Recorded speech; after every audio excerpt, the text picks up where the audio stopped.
Buen día con todos.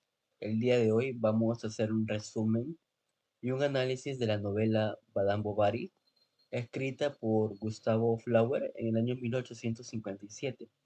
Esta novela duró en escribirse alrededor de 5 años, ya que el escritor era una persona muy perfeccionista, ¿no?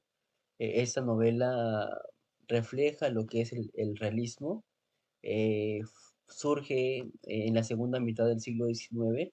Sus raíces están basadas en la novela épica, naturalista y mágica. También podemos decir que se vincula con el romanticismo tardío e incluso es una obra clave del movimiento, ya que combina elementos de la novela alegórica y la crítica a la sociedad burguesa posterior a la Revolución Francesa, también al régimen de Napoleón, ¿no? Esta novela está dividida en tres partes. Primero, la novela trata o relata lo que es con agudeza la vida de la sociedad francesa. Segundo, la denuncia de la superficialidad de sus valores. Más que una simple historia, más que todo se convierte en un emblema del realismo literario y de la filosofía francesa entre los siglos XIX y XX. Esta novela empieza hablando, o empieza en escena Charles Bovary, o también conocida como Carles Bovary. Se menciona que él era un muchacho, un joven tímido, apagado, cohibido, que usaba una gorra absurda, donde parecía que en esa gorra estaban todos los malos gustos rurales, porque era de color brillante, era con cordones dorados y una forma grotesca, para que pueda presumir muchas cosas, ¿no? Él cuando entró al aula entró con una torpeza, donde no sabía qué hacer, dónde mirar, ni atreverse a sentarse. E incluso se menciona que él balbucea su nombre, Charbovary, ¿no? Con una tal confusión donde sus compañeros empezaron a reírse a carcajadas, tartamudeaba y sudaba. E incluso en un momento la gorra se le cayó, entonces él no sabía si recogerla o dejarla allí, como si su simple presencia fuera un error. También dentro de la novela está su madre, la señora Bovary. Ella era una persona muy ambiciosa en su mediocridad. Fue ella quien empujó a Charles a estudiar medicina, y no por vocación ni por talento, ¿no? Sino porque veía esa carrera de una manera en la que su hijo pueda crecer socialmente sin esforzarse. Ella organizaba cada una de sus pasos, organizaba su vida, como si fuera una contabilidad doméstica. En realidad, Charles, incapaz de refutar algo, siempre obedeció, estudió con dificultad, repitiendo cursos, memorizando sin aprender, poco a poco como avanzaba. Él más que todo avanzaba por su terquedad ajena que por su propio mérito. E incluso se menciona que el examen lo aprobó a las justas, y el título también como que pudo hacerlo a las justas, ¿no? Luego de ello fue enviado por su madre a ejercer la carrera en un lugar lejano, lejano, donde nadie podía saber de él. Es donde en ese lugar más que todo le exigían, no le podían exigir mucho, más de lo que sabía en realidad. Allí en ese lugar, entre consultas, entre los pacientes, los campesinos que venían a preguntarle una que otra cosa, como que su vida se volvió mucho más lenta, ¿no? Como que está en estado vegetal. Allí su madre siempre al acecho de preocuparse por él, e incluso le consiguió una persona para que se pueda casar con él. Era una persona mucho mayor, e incluso que se decía que era acaudalada. Sin embargo, Charles, como todos los planes, aceptó sin ninguna protesta, pero ese matrimonio fue una sucesión de órdenes, más que todo, reproches, silencios. La esposa era una persona celosa, lo vigilaba, lo corregía, lo asfixiaba, o sea, tenía cansado a Charles. Su vida más que todo se redujo a una serie de gestos apagados, las visitas médicas, las comidas monótonas, los domingos silenciosos, nada se desviaba, nada palpitaba en ese lugar, ¿no? Charles era como una persona muerta en vida en ese momento, estado vegetal, todo su crecimiento se estancó hasta que en una noche lo llamaron a Les Bertaux y allí, entre el barro del campo y el vapor de la cocina rural, conoció a Emma Roald y todo cambió en realidad, aunque él no supo que aún ya estaba por empezar su tragedia en realidad. O sea, él conoce a Emma y todo cambió porque a partir de ese momento su vida ya empezaba a tener una tragedia. Emma Roald era la hija única del señor Roald, era un campesino acomodado. En realidad él era el dueño del ex Verdaus. Él tras en un accidente al caer, después de caerse de las escaleras y se fractura la pierna, él manda llamar a Charles para que lo pudiera atender, ¿no? E incluso al momento que Charles cruza la puerta de la casa de campo, el médico vio por primera vez a Emma, o sea, él ve a una mujer alta, esbelta, con un rostro pálido y una mujer de ojos oscuros. Entonces, pero esos ojos oscuros eh, resaltaban como si Emma guardara un secreto en realidad. Su elegancia era muy natural. eh, Él veía que era una mujer sencilla, pero veía que también era una mujer calculada. O sea, era una mujer desentonada del entorno. Eh, Sin embargo, Charles era una persona con un corazón sencillo y dócil, pero eh, ese día que la vio, sintió una emoción. O sea, no supo cómo nombrar esa emoción. O sea, él decía que no era una atracción siquiera. O sea, era la súbita sensación de estar entre algo que no podía comprender, pero deseaba alcanzar. Por otro lado, Emma, cuando conoce a Charles, o sea, no lo vio como un hombre en realidad, sino que lo vio como una posibilidad. O sea, la novela nos menciona que Emma había pasado toda su adolescencia en un convento, en un colegio religioso, entre letainas y novenas, donde en realidad aprendió más del amor en las obras que leyó que en ese convento. O sea, en ese convento no aprendió nada de lo que era el cristianismo ni nada.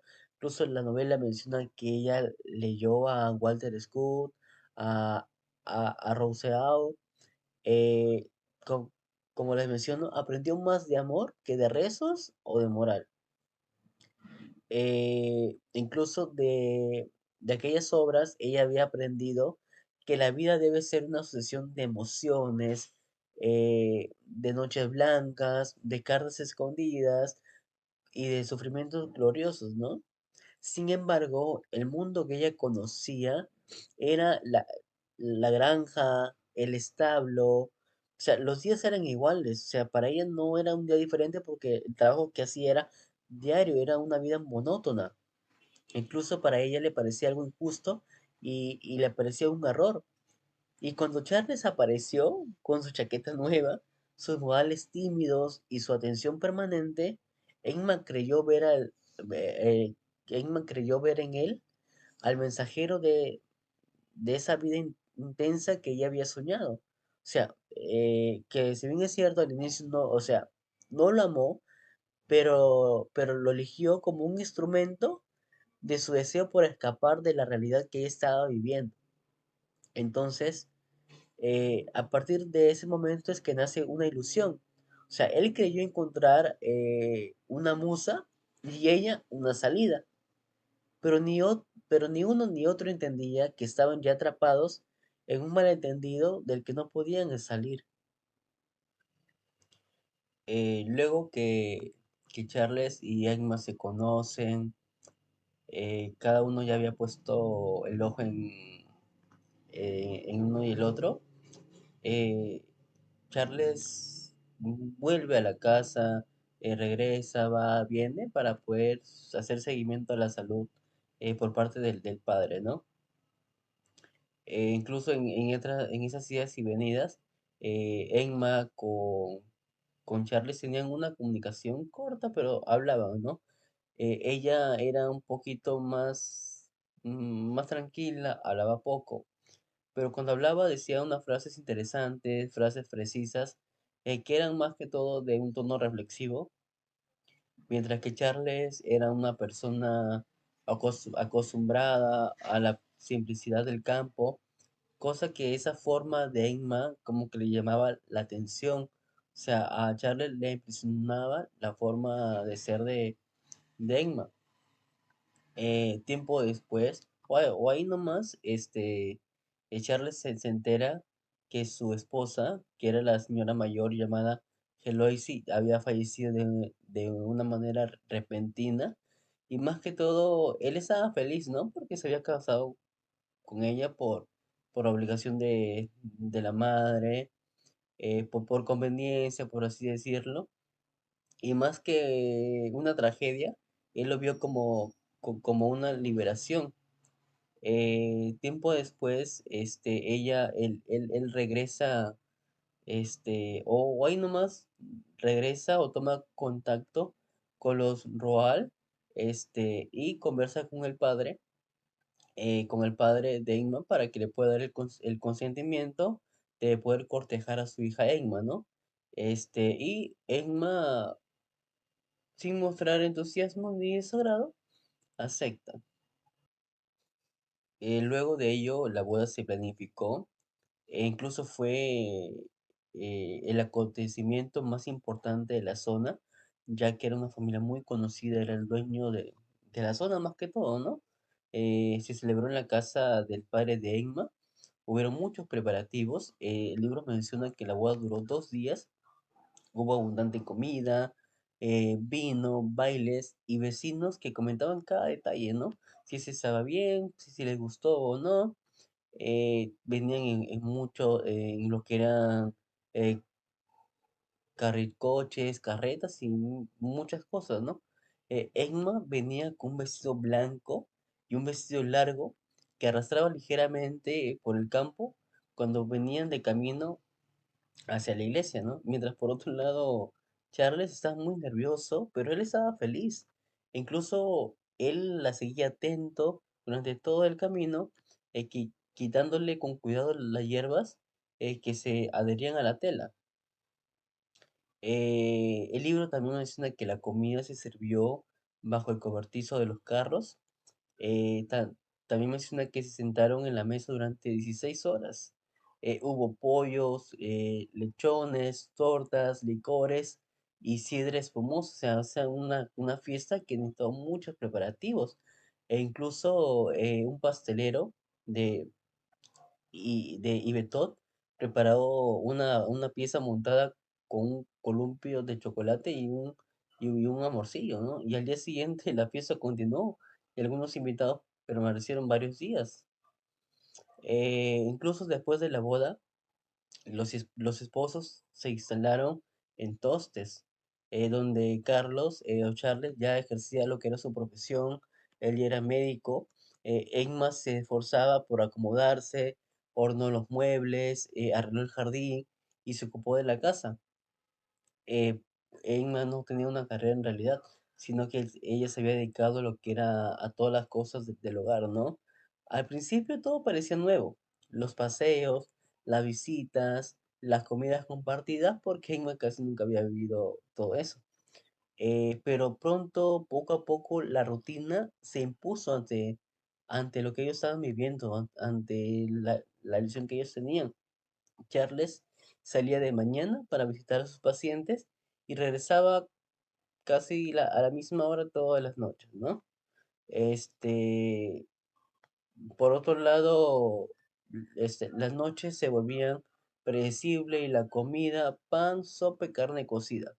Y eso era día tras día.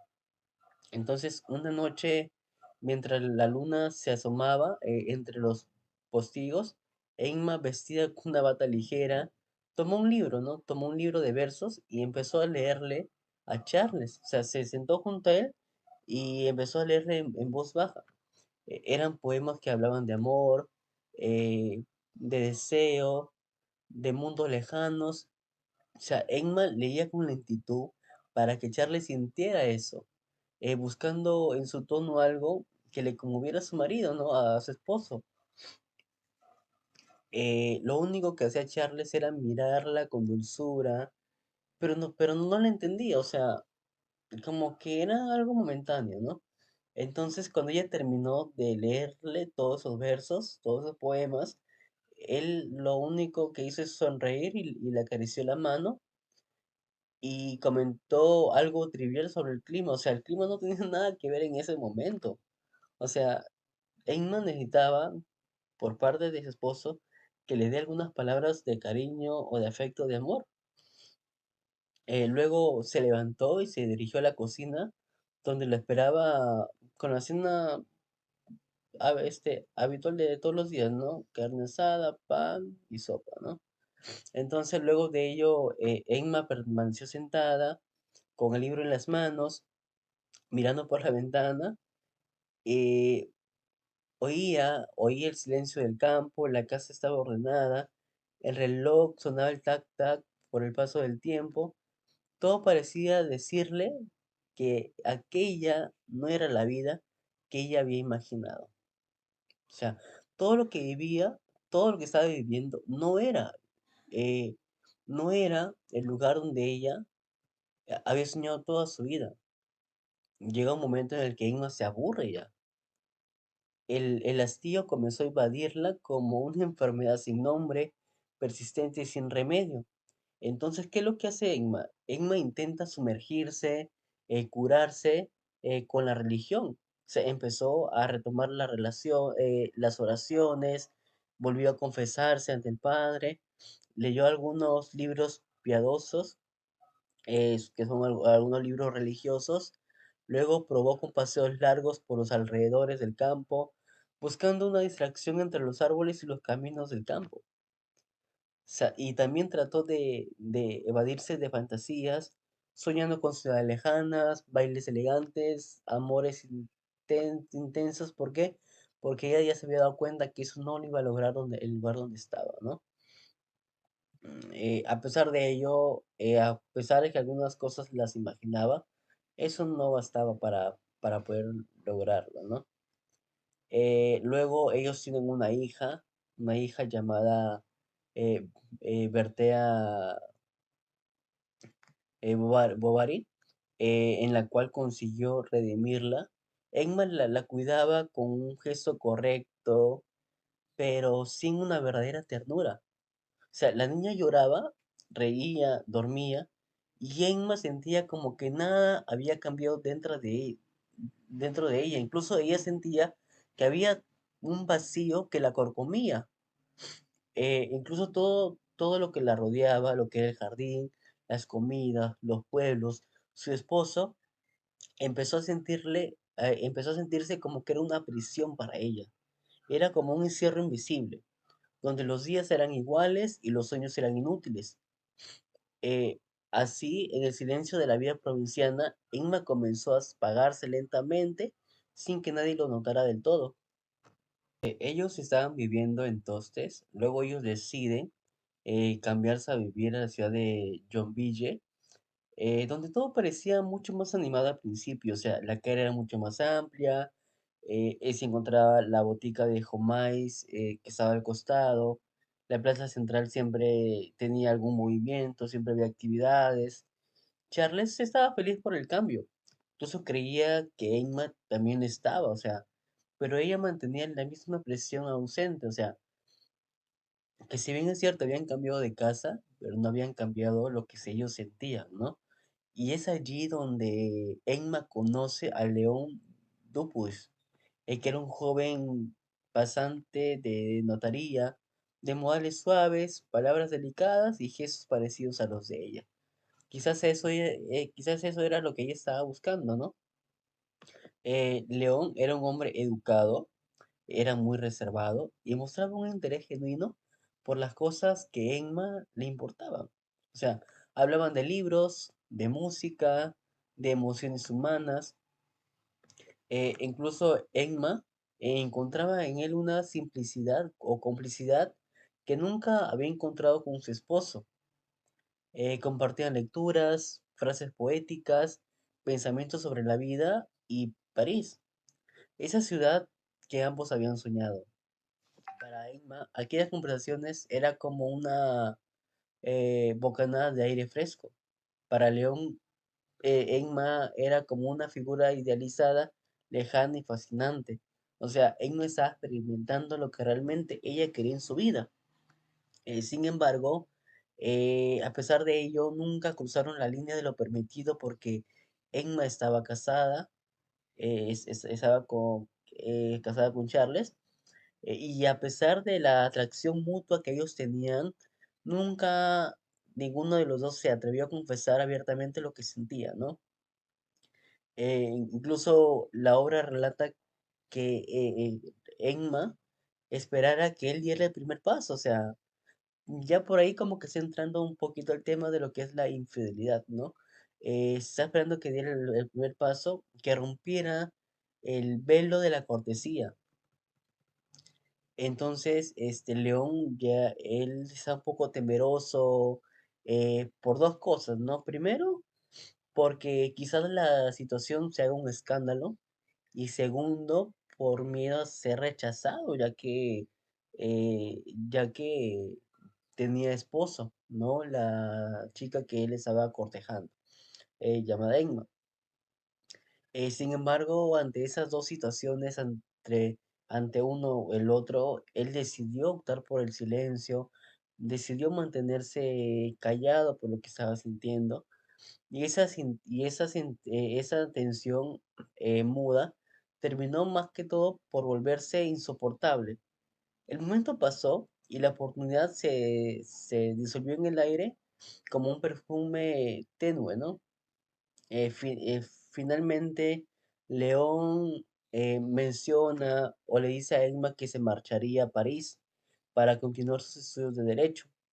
Emma se mostró serena al despedirse, pero en su interior en realidad ella quería o sintió de que quizás el hecho que él se vaya sea por algo mucho más importante. Emma luego decidió o volvió a quedarse sola, rodeada de la monotonía de su vida doméstica. Como andaba siempre en casa, ahora esa es la historia con León. Luego pasa el tiempo y se conoce con Rodolfo, como llamarlo así, ¿no? Rodolfo Bolgander. Él era un hombre, era el hombre rico de la región, por así decirlo, ¿no? Era el dueño de la Ochete. Rodolfo era muy contrario a lo que era León. Rodolfo era un hombre audaz, experimentado, era ya conocedor del mundo y de las mujeres. Incluso en el primer encuentro que tuvo con Emma, él percibió que Emma tenía una insatisfacción latente y una necesidad desesperada de afecto. O sea, él como que lo olió, ¿no? Dijo, ella necesita de afecto, de algo, ¿no? Entonces, Rodolfo decidió conquistarla, pero no por amor, sino que decidió conquistarla por entretenimiento, porque dijo, a la final yo soy el galán del pueblo, yo soy el que tiene dinero, yo soy el rico. Y más que todo por un momento de entretenimiento decidió conquistarla. Rodolfo era un seductor, ¿no? Él supo leer a Emma en la desesperación de una mujer joven, insatisfecha, y la tomó eh, como un amante, ¿no? Como que una aventura más que él había tenido. Le decía lo que ella necesitaba escuchar, se mostraba comprensivo, apasionado, protector. Eh, Emma, en cambio, pensó que él había, o que ella había encontrado el amor de su vida. O sea, Emma pensó que todo lo que ella había deseado estaba estaba en Rodolfo, ¿no? Incluso la obra menciona que él se entrega en cuerpo y alma, que ella se entrega en cuerpo y alma, y él, incluso lo soñó, lo idealizó, y lo convirtió en la encarnación de las novelas románticas que ella había leído siempre. Luego menciona que llegó a planear la huida, irse con él, dejar a su esposo, dejar todo, comenzar una vida nueva lejos de la zona rural donde ellos vivían, de la provincia. Empezó a organizar sus cosas en secreto, preparó a sus hijas con excusas, escribió cartas. El día convenido se vistió de manera nerviosa, mirando el reloj a cada instante, seguro de que estaba a punto de cambiar todo, ¿no? Estaba a punto de cambiar todo, pero lamentablemente Rodolfo no llegó. O sea, imagínate si estás preparando todo tu vida para que vayas supuestamente con el amor de tu vida y que esa persona, el amor de tu vida, no llegue. ¿Qué pensó Edma? Quizás pensó que Rodolfo cambió de opinión, eh, no sé, o sea, simplemente dejó una carta, o sea, con, con frases donde se justificaba por qué no estaba yendo. Eh, Cuando Edma encontró y que la leyó, su rostro se desconfiguró, se desfiguró, corrió jadeante por la casa con el papel arrugado en la mano, subió las escaleras con pasos torpes y se encerró en la buhardilla, presa del horror, la humillación, del abismo que se abría nuevamente bajo sus pies. El impacto de Emma fue muy devastador. Ella se encierra en su cuarto, rompe los objetos de su habitación. Me imagino que estaba con cólera, con tristeza, porque la obra menciona que ella estaba muy triste, ella estaba en llanto, rompiendo en llanto, estaba muy abatida por lo que había sucedido. E incluso su angustia emocional se transforma poco a poco en un colapso físico, un colapso emocional en la que ella poco a poco se va enfermando, con fiebre, con un agotamiento extremo, donde su salud poco a poco se va decayendo, se va deteriorando. Charles, completamente ajeno o desconociendo toda la verdad por la cual ella se sentía de esa manera, desconociendo también la existencia del amante que tenía Emma, y de los planes que ellos tenían, aquellos planes de fuga, y sobre la decepción que ella tuvo, eh, ella, él, él se interesa un poco más en cuidarla, e incluso llama al médico Homais, en la cual también consulta médicos, permanece día y noche con ella a su lado, porque dentro de él sí amaba a Emma, pero también lo hacía, o sea, aparte de que lo hacía desde el amor, también lo hacía desde la ignorancia, porque no sabía nada de lo que había pasado, nada de lo externo. E incluso él piensa que su esposa sufre una crisis nerviosa más que una crisis emocional y que más que todo era por su temperamento que ella estaba teniendo y que no era por un corazón roto que le habían hecho, ¿no? Finalmente, Emma sobrevive a esa enfermedad, a los dolores, a la fiebre, dolores de cabeza, pero al recuperarse, ella ya no era la misma. Ella ya había cambiado mucho en realidad. O sea, su interior había quedado mucho en ruinas, o sea, estaba muy devastada. La ilusión que ella tenía, que ella la sostenía, decayó. O sea, y en su vida ya no tenía sentido lo que era el romanticismo, ¿no? Incluso todo eso se había deshecho para siempre. Ya no esperaba nada de nadie, ya no sentía, ya no despreciaba nada, ya no sentía nada, o sea, la parte emocional ya se había ido parte de ella. Simplemente ella en ese momento dejó de existir, entre comillas, ¿no? Su cuerpo estaba allí, pero su alma y su mente estaban en otra cosa. Y allí empieza lo que es el principio de su verdadero hundimiento en realidad. Después que ella se recupera de la enfermedad que tuvo, aparece un hombre de su pasado, aparece León. León era el hombre en la cual se había enamorado de Emma, pero por miedo a cómo ella reaccionara se aleja. Entonces el León regresa a su vida, Pero a diferencia de los capítulos anteriores, que era un hombre tímido, en ese capítulo ya era un hombre seguro de sí mismo. Era un hombre soñador, de que era un hombre soñador, un hombre diferente a cómo lo había dejado en Jovile, ¿no? Por temor a sus sentimientos. Ahora él era un hombre ya establecido, un hombre más seguro en Rowan, y cuando volvió a verla, el sentimiento de él hacia Emma resurgió, resurgió, empezó a renacer, ¿no? Y en este capítulo nos habla que Emma es quien toma el primer paso en realidad para tener una relación con él, ¿no? Entonces, ella decidida a no dejar la oportunidad, a no dejar que él se vuelva a ir nuevamente, inicia un romance con él. Entonces, al iniciar un romance con él, eso se convirtió en una cita a escondidas, un amorío de amantes prohibido, a escondidas. Había muchas mentiras piadosas, las salidas eran muy seguidos, habían encuentros en habitaciones alquiladas, en cuartos, dentro de la ciudad, ¿no? Emma viajaba mucho a Rouen porque León estaba viviendo allí en realidad, ¿no? Y buscaba cualquier pretexto para poder ir para allá a verlo. Mientras que Charles pensaba que Emma estaba metido más en la religión, que su esposa se había refugiado allí, pero sin embargo, él no sabía que Emma tenía una relación de amantes, ¿no? Entonces, la pasión entre Emma y León al principio fue muy intensa, muy intensa. ¿Por qué? Porque estaba alimentada por el peligro, por la clandestinidad y las fantasías de ambos, ¿no?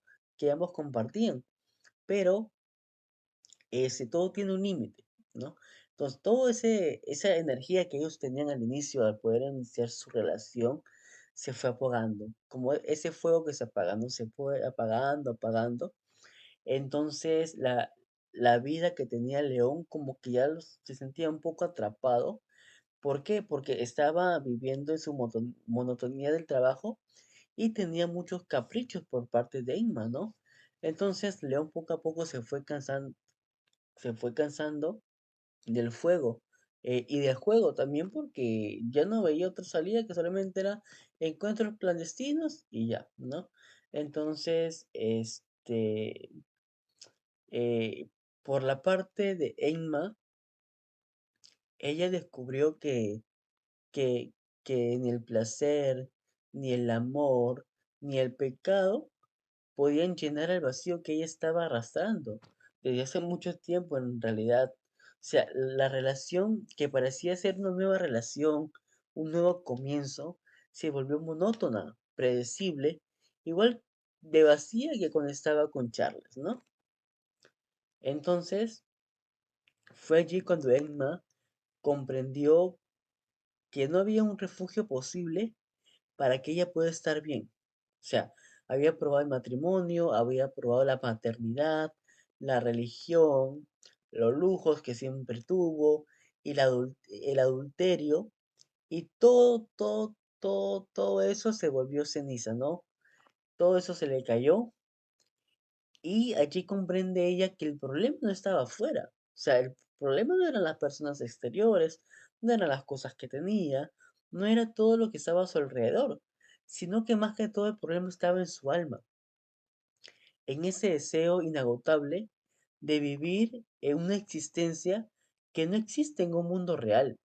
O sea, lo que ella quería no lo iba a encontrar en León, no lo iba a encontrar en ningún otro lado que no sea dentro de ella misma, ¿no? Que no había ningún hombre o otra cosa que pueda salvarse a ella misma.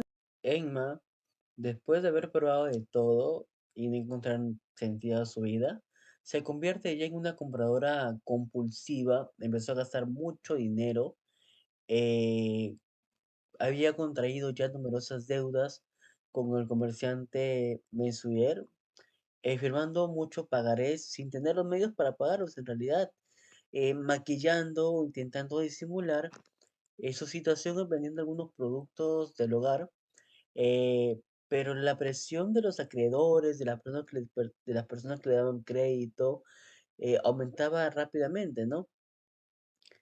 Cuando un día ella recibió una notificación legal que le iban a embargar, ¿no? Le iban a quitar su casa. Y la ruina parecía inminente, o sea, acudió a muchas personas para que la ayuden. Una de ellas fue Rodolfo, en la cual fue en busca de ayuda. Le imploró dinero, le suplicó que la ayudara porque si no se iba a quedar sin casa, recordándole el pasado que ellos tuvieron, ¿no? Pero él la rechazó fríamente, o sea, no quiso saber nada de ella. Y ella, aún mucho más desesperada, Emma fue a buscar a León, fue a ver a León, que también era su antiguo amante, ¿no? Con la esperanza de poder obtener algo de dinero. Sin embargo, él también se negó, o sea, evadiendo toda responsabilidad de lo que le pasaba a Emma. Entonces, Emma sola, sin recursos, sin nadie que la pueda ayudar, sin escapatoria, como por así decirlo, ella decidió acabar con su vida. Ella se dirigió a la botica de Jumais y en un momento de descuido robó un frasco de arsénico y al regresar a casa, ahora, lo roba porque no tiene dinero ni para que compre, ¿no? Y cuando regresa a casa, ella lo toma, lo ingiere en secreto, sin que nadie lo pueda ver. Entonces, pocas horas después, ya empiezan los síntomas, ¿no? Violentas convulsiones, delirios, y Charles al ver eso, alarmado porque ver a su esposa en ese estado, le dio mucho miedo, mucho temor que le pueda pasar algo. Entonces Charles llama a los médicos sin saber cuál era su mal, qué es lo que le estaba pasando. La agonía fue larga para él, para ella, dolorosa y pública porque todas las personas la estaban viendo. Finalmente, Emma murió el día siguiente, envuelta en sufrimiento, mientras que su esposo, completamente ajeno a los motivos, no comprendía la verdad de lo que había sucedido. Después de la muerte de Emma, de su entierro, la casa queda muy desolada, Charles, consumido por el dolor, por el sufrimiento, se encerró en sí mismo, o sea, pasaba horas caminando por las habitaciones vacías, mirando objetos que le recordaban a su esposa, ¿no? Por ejemplo, su piano, sus vestidos, un retrato, una foto, hasta que un día, revisando su antiguo escritorio, encontró cartas. Y entonces él se puso a pensar, ¿no? ¿Cartas de dónde? Y eran las cartas de Rodolfo y de León. Al leerlas, comprendió al fin la verdad. Descubrió la infidelidad de Emma. Descubrió la doble vida que tenía su esposa, las mentiras y de las citas escondidas. Pero a pesar de ello, Charles no, no le guardó rencor, no le agarró odio, no le agarró furia. ¿Por qué? Porque Charles estaba muy enamorado de ella. Solo tuvo tristeza, tristeza por las acciones que había hecho su esposa, pero aún así, con esa tristeza, la amó. Se aferró a su recuerdo con una devoción desesperada. Conservó